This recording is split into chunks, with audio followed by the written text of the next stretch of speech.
बबली, तोड़ देंगे हड्डी पसली, जहाँ मिलेंगे बंटी बबली, तोड़ देंगे हड्डी पसली। अब इस देश के बंटी और बबली ऐसी धमकी के बाद क्या करें?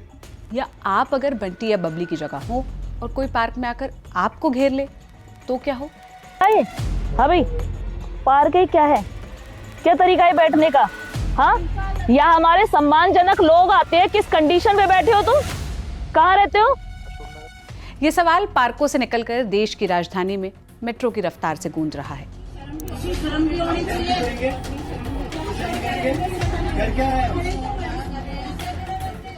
और सड़कों पर तो ऐसे नारे अक्सर ही सुनाई पड़ते हैं, तोड़ देंगे कोना कोना जहां दिखेंगे बाबू सोना, जहां मिलेंगे बाबू सोना, तोड़ देंगे कोना कोना। कहीं वर्दी की धौंस दिखाकर अम्मी अब्बू को कॉल करवाई जाती है। ये कौन है? भाई हैं, बात कराइए घर। तो कहीं हाथों में डंडे और गले में लाल गमछा लेकर स्वयंभू ठेकेदार आईडी मांग रहे हैं।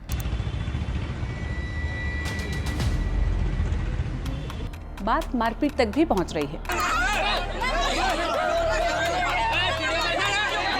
मीडिया रिपोर्ट्स और कई वायरल वीडियोस गवाह हैं कि कपल्स को कोई भी टोककर और फिर पीट कर चला जा रहा है।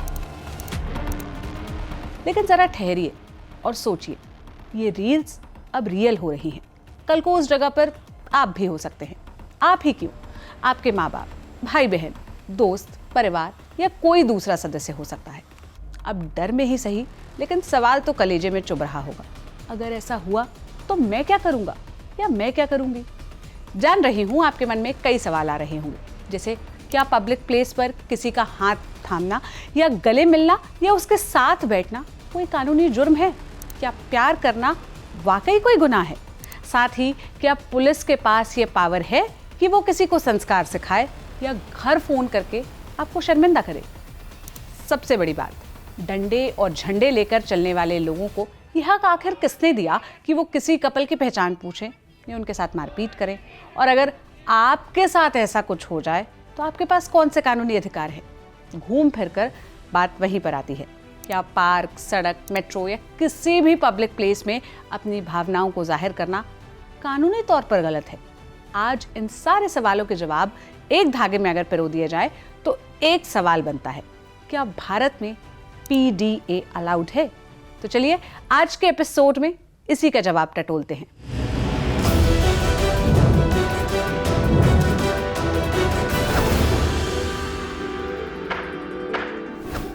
किताबें कहती है PDA का लिटरल मीनिंग यानी शाब्दिक अर्थ है पब्लिक डिस्प्ले ऑफ अफेक्शन, मतलब सार्वजनिक रूप से प्यार का मुजाहिरा।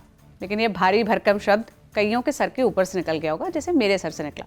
तो बिल्कुल आसान भाषा में समझाती हूँ, जैसे होता है और जैसे हम अक्सर अपने आसपास देखते हैं, ठीक वैसे ही बताती हूँ। मान लीजिए कि आप किसी पार्क, सड़क, मॉल, मेट्रो या किसी भी भीड़ भाड़ वाली जगह पर है, यानी किसी पब्लिक स्पेस पर है और अचानक आपके सामने कोई कपल प्यार का इजहार करने लगे। इजहार का मतलब सिर्फ आई लव यू बोलकर प्रपोज करने तक सीमित नहीं है। कभी एक दूसरे का हाथ थाम लिया, कभी कंधे पर सिर टिका दिया, कभी गले लग गए, और बात अगर इससे ज़रा आगे बढ़ जाए, माने किस तक पहुंच जाए, तो आगे क्या मंजर होगा ये तो आप अपनी कल्पना के घोड़े दौड़ाकर या फिर अपने दिमाग को चलाकर समझ गए होंगे। अब हर बात बोलकर बताने की ज़रूरत तो है नहीं। तो जनाब, उस प्यार भरे माहौल को जब आप और आपके आसपास खड़ी जनता देख रही हो तो इस पूरी सिचुएशन को टेक्निकल भाषा में PDA कहा जाता है, माने पब्लिक डिस्प्ले ऑफ अफेक्शन। आजकल मेट्रो के खंबे के पीछे, पार्क में पुराने पेड़ की आड़ में या कैफे के सबसे कोने वाली टेबल पर आपको ऐसे मजनू और लैला अक्सर दिख जाएंगे। दुनिया की मशहूर ऑक्सफोर्ड डिक्शनरी इसे बड़े सलीके से समझाती है। वो कहती है, the act of two people showing their feelings for each other in a place where others can see them is called PDA। यानी एक ऐसी जगह जहां दूसरे आपको देख सके, वहां अपने जज्बात जाहिर करना PDA है। वैसे असल में मोहब्बत जब कमरे की चारदीवारी से निकलकर शहर की तपती धूप में आ खड़ी हो तो दो दिल बेखौफ होकर समाज की नज़रों के सामने कहें कि हाँ, हम साथ हैं, और उस आज़ाद लम्हे को दुनिया PDA कहती है। अब आता है सबसे बड़ा सवाल, क्या भारत में PDA अलाउड है? जब कोई आपसे पूछे कि क्या भारत में सरेआम प्यार जताना या PDA करना अलाउड है, तो आपको इसका जवाब हाँ या ना में नहीं, बल्कि कुछ शर्तें यानी कंडीशंस के साथ देना होगा। क्योंकि भारत में कोई ऐसा स्पेसिफिक कानून नहीं है जो कहे कि प्यार जताना मना है। सारा खेल ऑब्स्सीनिटी यानी अश्लीलता और लव के बीच में आकर फंसी उस परिभाषा का है जिसे हर कोई अपने अपने चश्मे से देखता है। अमूमन जब कोई कपल किसी पार्क में हाथ थाम कर बैठा होता है या प्यार का इजहार करता है तो मन में एक डर भी बैठा होता है, because India is the only country where you can't kiss but piss in public, यानी सड़कों पर पेशाब करना मंजूर है लेकिन प्यार का इजहार बिल्कुल नहीं। कपल को इस बात का डर होता है कि आसपास खड़ी जनता उन्हें किस नज़रों से देख रही होगी, उनके बारे में क्या सोच रही होगी, कहीं कोई आकर मोरल पुलिसिंग नहीं करने लग जाए। यानी पार्क में खड़े वो पहरेदार अंकल आंटी या दूसरे बड़े लोग जो अचानक किसी जासूस की तरह प्रकट होते हैं और संस्कारों वाली पोटली खोल देते हैं, कहने लगते हैं बेटा माँ बाप ने यही संस्कार दिए हैं, या फिर तिरछी नज़र से देखेंगे और बुदबुदाएंगे ये सब करने के लिए घर नहीं है क्या, पब्लिक प्लेस को गंदा कर रखा है। कई बार ये ताने कड़वी बहस बन जाते हैं और बात मारपीट तक पहुंच जाती है। बवाल मचता है तो फिर आखिर में हमेशा की तरह एंट्री होती है तो इंडियन पुलिस की, माने पुलिस आती है और यहीं से शुरू होता है भीड़ के दबाव और वर्दी की पावर का असली खेल। ऐसे मौके पर पुलिस जिस हथियार का इस्तेमाल सबसे ज़्यादा करती है वो है आईपीसी की धारा 294, जिसे अब नए कानून BNS में हम धारा 296 के नाम से जानते हैं। ये हमारे संविधान का इकलौता कानून है जो सीधे तौर पर आपके प्यार करने या ना करने की आज़ादी से जुड़ा हुआ है। पुलिस इसी का डर दिखाकर प्रेमी जोड़ों पर एक्शन लेती है। अब जरा इस कानून की कुंडली को खोलते हैं। कानून की किताब के अध्याय 15 के सेक्शन 294 में बात होती है ऑब्सीन एक्ट्स एंड सॉन्ग्स की, यानी अश्लील हरकतें और गंदे गाने। इसका दूसरा हिस्सा गाने वाले को साइड में रखते हैं और फोकस करते हैं उस हिस्से पर जिससे हमारा टॉपिक सीधे तौर पर जुड़ा है। सेक्शन 294 के अनुसार अगर आप किसी पब्लिक प्लेस पर कोई ऑब्सीन यानी अश्लील हरकत करते हैं और उससे वहां मौजूद किसी दूसरे को अनॉयंस यानी झुंझलाहट या परेशानी होती है तो आप अपराधी माने जा सकते हैं। लेकिन किसी को इस धारा के तहत मुजरिम करार देने के लिए पुलिस को 3 शर्तें एक साथ साबित करनी होगी। पहली शर्त, ऑब्सीन एक्ट यानी किया हुआ काम अश्लील होना चाहिए। शर्त नंबर 2, पब्लिक प्लेस यानी वो काम किसी ऐसी जगह होना चाहिए जहां जनता का आना जाना हो, जैसे कि पार्क, सड़क, बस स्टेशन या कोई भी जगह। और तीसरी और सबसे आखिरी शर्त जो जरूरी है वो ये है अनॉयंस टू अदर्स, यानी उस काम या हरकत से वहां मौजूद किसी तीसरे व्यक्ति को मानसिक परेशानी, मानसिक कोफ्त हो। याद रखिए, अगर इन 3 मोतियों में से एक भी धागे से बाहर गिरा तो केस नहीं बनता। यानी आप पार्क में बैठे कपल हो या फिर कपल को देख रहे तीसरे व्यक्ति हो या फिर खुद पुलिस, अगर आप आईपीसी की इस धारा का इस्तेमाल करना चाहते हैं तो इन तीनों शर्तों को पूरा करना होगा। और अगर ये तीनों शर्तें साबित हो गई तो क्या, तब सजा के तौर पर 3 महीने की जेल, जुर्माना या फिर दोनों हो सकता है। यानी प्यार की कीमत हवालात भी हो सकती है और जुर्माना भी। अब आपके मन में एक सवाल जरूर आया होगा, अश्लीलता आखिर है क्या? क्या क्या अश्लीलता के दायरे में आता है? अगर प्यार मोहब्बत की बातों में सब कुछ ब्लैक एंड व्हाइट होता तो फिर क्या ही बात होती। एक आम रिलेशनशिप में जितनी कॉम्प्लिकेशंस होती है इस कानून में शायद उससे एक हाथ ज्यादा ही हैं। कानून की इस धारा यानी 294 की सबसे बड़ी कमजोरी और शायद सबसे बड़ी ताकत यही एक शब्द है, ऑब्सीन यानी कि अश्लील। ऐसा इसलिए कह रही हूं क्योंकि कानून में यह बताया ही नहीं गया है कि अश्लीलता किसे माना जाएगा। अश्लीलता की कोई भी फिक्स्ड बाउंड्री नहीं है, इसलिए कई बार पुलिस इसका इस्तेमाल अपनी मर्जी से करती है। उस समय जरूरी है कि आपको कानून से अधिकार के तौर पर मिले उन 3 इंग्रेडिएंट्स का याद होना, यानी वो शर्तें याद हो जो हमने आपको वीडियो में थोड़ी देर पहले बताई थी। लेकिन सवाल वही खड़ा है, आखिर अश्लील है क्या? जो आपको बुरा लगे वो या जो मुझे बुरा लग जाए वो? दरअसल हमारे देश में कोई भी मामला आखिर में अदालत की चौखट पर ही पहुंचता है। ऐसे में सारी जिम्मेदारी कोर्ट की उस बेंच की हो जाती है और उसे ही तय करना होता है कि अश्लीलता क्या है। कानून के इतिहास के पन्ने पलटते हैं तो पता चलता है कि अश्लीलता को मापने के लिए समय समय पर अदालत ने कुछ टेस्ट यानी पैमाने का इस्तेमाल किया है। चलिए इन्हीं से समझते हैं, क्योंककि इन्हीं के दम पर जज फैसला सुनाते हैं। सालों पहले भारत में किसी चीज को अश्लील साबित करने के लिए हिकलिन टेस्ट चलता था। ये टेस्ट 1868 में इंग्लैंड का एक केस रेजिना वर्सेस हिकलिन से निकला था। उस समय ब्रिटिश एम्पायर का शासन था, तो ये भारत की अदालत में भी अपना लिया गया।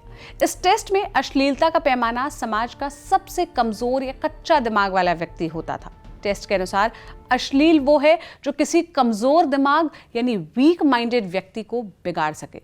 उस समय अगर किसी किताब, फिल्म या हरकत में एक छोटा सा हिस्सा भी ऐसा हो जो किसी कमजोर मानसिकता वाले इंसान को भटका सकता है, तो पूरी चीज को अश्लील मानकर बैन कर दिया जाता था। अंग्रेज तो चले गए, लेकिन हिकलिन टेस्ट को विरासत में इसी देश में छोड़ गए। 1964 का रंजीत उदेशी बनाम महाराष्ट्र राज्य का केस इसी का शिकार हुआ।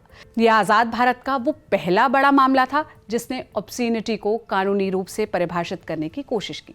दरअसल रंजीत उदेशी बॉम्बे में एक बुक स्टोर के पार्टनर थे। उन पर आरोप लगा कि वे D.H. लॉरेंस की किताब लेडी चैटलीज लव बेच रहे हैं, जो अश्लील है।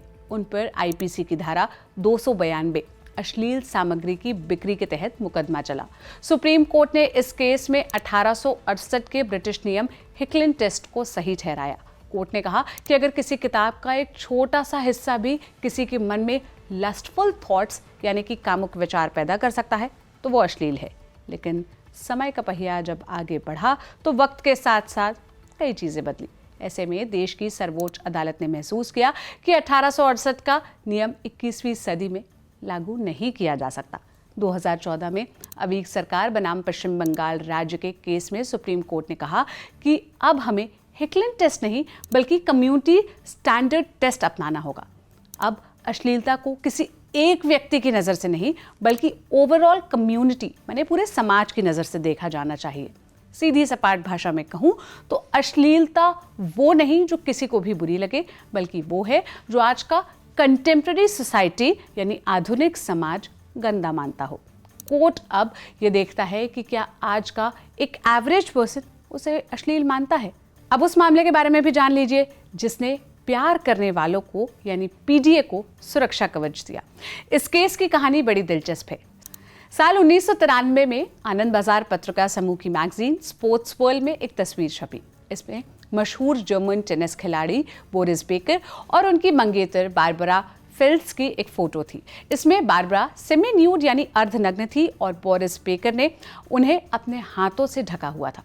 तस्वीर का मकसद रेसिज्म के खिलाफ एक संदेश देना था। जब यह मैगजीन कोलकाता के बाजारों में पहुंची तो एक एडवोकेट ने इस पर आपत्ति जताई। उन्होंने कोलकाता की एक मजिस्ट्रेट कोर्ट में IPC की धारा 292 लगाकर केस दर्ज करवाया। मैगजीन के एडिटर अवीग सरकार इस मामले को लेकर कोलकाता हाई कोर्ट पहुंचे। उन्होंने दलील दी कि यह तस्वीर कलात्मक है और रंगभेद के खिलाफ है, इसे अश्लील नहीं कहा जा सकता। लेकिन कलकत्ता हाई कोर्ट ने अवीग सरकार की याचिका को खारिज कर दिया और निचली अदालत के फैसले को सही ठहराया। हाई कोर्ट उस समय भी पुराने हिकलिन टेस्ट के प्रभाव में था, जहां छोटी सी नग्नता को भी अश्लीलता माना जाता था। हार न मानते हुए अवीग सरकार सुप्रीम कोर्ट पहुंचे।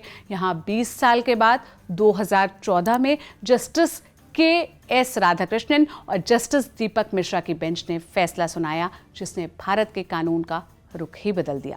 कोर्ट ने कहा कि कलकत्ता हाई कोर्ट और निचली अदालत ने गलती की है। कोर्ट ने साफ कहा, न्यूडिटी हमेशा ऑब्सीनिटी नहीं होती। मानने की इरादा नेक था, इसलिए वो अश्लील नहीं है। इस फैसले के साथ कोर्ट ने 1868 के ब्रिटिश हिकलिन टेस्ट को हमेशा के लिए खत्म कर दिया और कम्युनिटी स्टैंडर्ड टेस्ट को अपनाया। कोर्ट्स ने कई मामलों में कहा कि सिर्फ पुलिस वालों को बुरा लगा तो ये अनॉयंस नहीं है, ऐसा नहीं हो सकता। ऐसे मामलों में अक्सर पुलिस वहां खड़े आम आदमी को गवाह यानी विटनेस बनाती है और जो कोर्ट में खड़े होकर जज के सामने कहता है कि उसे उस हरकत से सच में परेशानी हुई। अदालत ने समय समय पर कहा है कि सिर्फ गले मिलना, हाथ पकड़ना अश्लीलता की श्रेणी में नहीं आता, जब तक कि उसमें कोई कामुक यानी कि सेक्सुअल एलिमेंट ना हो। वैसे इस विषय पर साहित्य भी दो धारा में बटा हुआ दिखता है।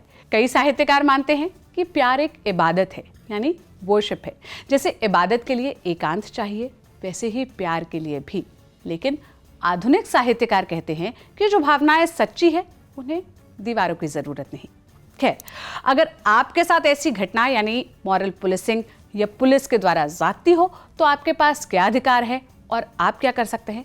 असल में सबसे बड़ा सवाल तो यही है कि अगर आप किसी पार्क या पब्लिक प्लेस पर हैं और अचानक कोई भीड़ या पुलिस वाला आपको डराने लगे, उस वक्त आपको क्या करना है?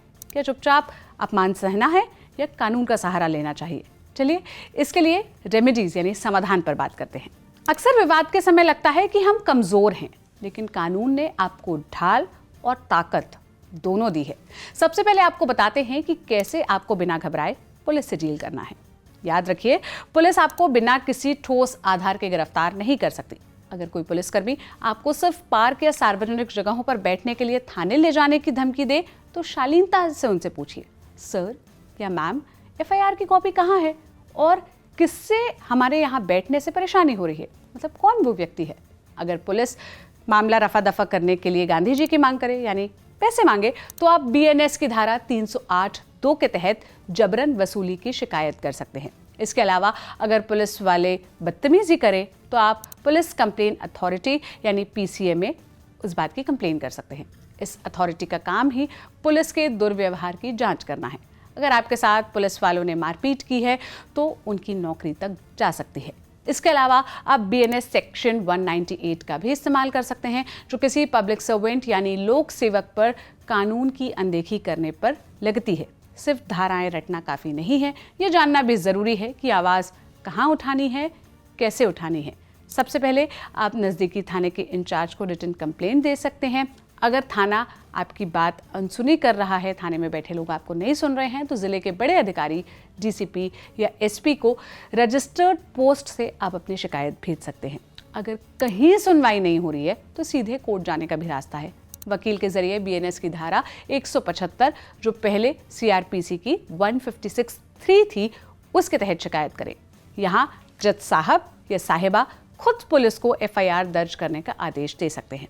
अब बात उनकी जो कानून की वर्दी में तो नहीं है, लेकिन वैलेंटाइंस जैसे मौके पर खुद को समाज का सफाई कर्मी समझते हैं। पार्क की सड़क पर खड़े लोग अक्सर आपके साथ मारपीट, गाली गलौज, दुर्व्यवहार करते हैं या ऐसा होता है तो वो खुद अपराधी हैं। किसी को भी कानून को हाथ में लेने का हक नहीं है। आप उनके खिलाफ बीएनएस के सेक्शन 1152 यानी स्वेच्छा से चोट पहुंचाना, बीएनएस के सेक्शन 351(2) और 352 धमकी और गाली गलौज के तहत केस दर्ज करवा सकते हैं। आपके लिए एक टिप है कि आज के डिजिटल दौर में सुरक्षित रहते हुए वीडियो बनाना एक बड़ा सबूत, एविडेंस हो सकता है। इन सब के अलावा आपके कुछ कॉन्स्टिट्यूशनल राइट्स यानी संवैधानिक अधिकार भी हैं, वो भी बताए देते हैं। संविधान का आर्टिकल 21 आपको राइट टू प्राइवेसी, निजता का अधिकार, राइट टू डिग्निटी, सम्मान के साथ जीने का अधिकार देता है। वहीं आर्टिकल 19(1)(a) आपको अभिव्यक्ति की स्वतंत्रता यानी फ्रीडम ऑफ एक्सप्रेशन देता है। और हाँ, प्यार जताना भी एक एक्सप्रेशन ही है। सुप्रीम कोर्ट ने एस खुशबू वर्सेस कन्यामल 2010 केस में साफ कहा था कि अगर दो बालिग यानी अडल्ट अपनी मर्जी से साथ हैं तो समाज की नैतिकता के नाम पर उन्हें हरास करना यानी प्रताड़ित करना खुद में एक अपराध है। अधिकार के इस एपिसोड में हमने समझा कि प्यार करना कोई अपराध नहीं है, लेकिन कानून और समाज के बीच की ये लकीर बहुत बारीक है। जाते जाते 3 बातें बस याद रखनी है। पहला, कपल्स के लिए संविधान का आर्टिकल 19 आपको आज़ादी देता है, लेकिन आर्टिकल 19(2) डिसेंसी और मोरालिटी की याद भी दिलाता है। लव और लस्ट के बीच का फर्क समझना होगा। आपके अधिकार वही तक है जहां से दूसरों को परेशानी ना हो। दूसरी बात, समाज के लिए, लोगों के लिए संस्कार जरूरी है, लेकिन वक्त के साथ नजरिया भी बदलता है। 60 साल पहले जो अश्लील था आज नहीं है। किसी की डिग्निटी को चोट पहुंचाना संस्कार की रक्षा नहीं बल्कि कानून को तोड़ना है। और आखिर में सबसे जरूरी, पुलिस की बात। लोकतंत्र में पुलिस का काम लीगल पुलिसिंग करना है, मॉरल पुलिसिंग नहीं। कानून सुरक्षा के लिए बना है, हरास करने के लिए नहीं। असल में जब प्यार में मर्यादा, समाज में सहनशीलता और सिस्टम में पारदर्शिता होगी, तभी एक सभ्य समाज बनेगा। जागरूक बनिए, क्योंकि जानकारी ही सबसे बड़ा हथियार है। तो ये रही पीडीए से जुड़ी कुछ जरूरी बातें। अगर आपके मन में अब भी कोई सवाल है तो ये पूछने के लिए कमेंट बॉक्स खुला है। शो को लेकर कोई सुझाव है, आप वो भी कमेंट बॉक्स में बता सकते हैं। आगे किन मुद्दों पर आप चाहेंगे कि हम बात करें या उसके बारे में आपको बताएं, आप वो सुझाव भी हमें कमेंट बॉक्स में दे सकते हैं। मैं चली, शुक्रिया।